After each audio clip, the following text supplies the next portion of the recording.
Hello friends, welcome to Sandhya's kitchen.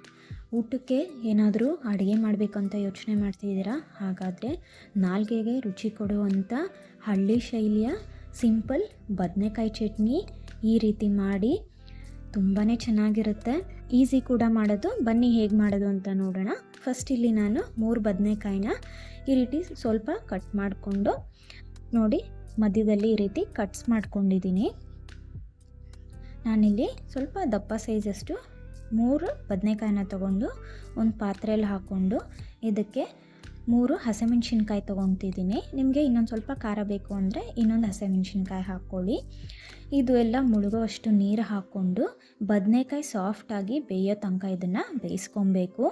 ನೋಡಿ, ಒಂದು knife ಇಟ್ಟು ನೋಡಿದ್ರೆ ಬದನೆಕಾಯಿ ಸಾಫ್ಟಾಗಿ ಬೆಂದಿದೆ.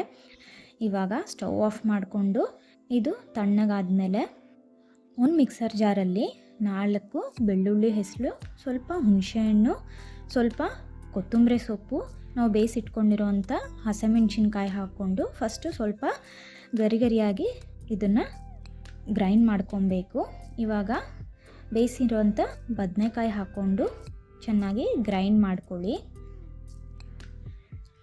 ನೋಡಿ ಈ ರೀತಿ. ಇವಾಗ ಒಂದು ಪಾತ್ರೆಯಲ್ಲಿ 2 ಟೇಬಲ್ ಸ್ಪೂನ್ ಎಣ್ಣೆ ಬಿಸಿ ಮಾಡಿಕೊಂಡು ಇದಕ್ಕೆ ಅರ್ಧ ಟೀ ಸ್ಪೂನ್ ಸಾಸಿವೆ, 1/4 ಟೀ ಸ್ಪೂನ್ ಜೀರಿಗೆ, ಸ್ವಲ್ಪ ಕರಿಬೇವಿನ ಸೊಪ್ಪು, 1 ಒಣಮೆಣಸಿನ್ಕಾಯಿ, ಸ್ವಲ್ಪ ಹಿಂಗು, 2 ಮೀಡಿಯಮ್ ಸೈಜಷ್ಟು ಈರುಳ್ಳಿನ ಹಾಕ್ಕೊಂಡು ಮಿಕ್ಸ್ ಮಾಡ್ಕೊತಾ ಈರುಳ್ಳಿ ಗೋಲ್ಡನ್ ಕಲರ್ ಆಗೋವರೆಗೂ ಇದನ್ನು ಫ್ರೈ ಮಾಡ್ಕೊಬೇಕು. ನೋಡಿ, ಈರುಳ್ಳಿ ಫ್ರೈ ಆಗಿದೆ. ಚೆನ್ನಾಗಿ ಮಿಕ್ಸ್ ಮಾಡಿಕೊಂಡು ನಾವು ಗ್ರೈಂಡ್ ಮಾಡ್ಕೊಂಡು ಇಟ್ಕೊಂಡಿರೋವಂಥ ಬದನೆಕಾಯಿನ ಇದರಲ್ಲಿ ಹಾಕ್ಕೊಂಡು ರುಚಿಗೆ ತಕ್ಕಷ್ಟು ಉಪ್ಪು ಹಾಕಿ ಚೆನ್ನಾಗಿ ಮಿಕ್ಸ್ ಮಾಡಿಕೊಂಡು ಒಂದು 2 ನಿಮಿಷ ಇದನ್ನು ಹಾಗೆ ಫ್ರೈ ಮಾಡ್ಕೊಳ್ಳಿ.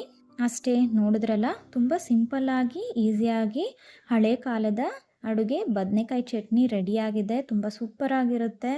ಒಂದು ಸತಿ ಇದನ್ನು ಟ್ರೈ ಮಾಡಿ ಹೇಗೆ ಬಂತು ಅಂತ ನನಗೆ ಕಮೆಂಟ್ ಸೆಕ್ಷನಲ್ಲಿ ತಿಳಿಸಿ. ಹಾಗೆ ಇನ್ನಷ್ಟು ಟೇಸ್ಟಿ ಆ್ಯಂಡ್ ಈಸಿ ರೆಸಿಪೀಸ್ಗೆ ಸಂಧ್ಯಾಸ್ ಕಿಚನ್ ಚಾನಲ್ನ ಸಬ್ಸ್ಕ್ರೈಬ್ ಮಾಡಿ, ಪಕ್ಕದಲ್ಲಿರುವಂಥ ಬೆಲ್ ಐಕನ್ನ ಕ್ಲಿಕ್ ಮಾಡಿ. ನನ್ನ ಎಲ್ಲ ಲೇಟೆಸ್ಟ್ ಅಪ್ಡೇಟ್ಸ್ ನಿಮಗೆ ಸಿಗುತ್ತೆ.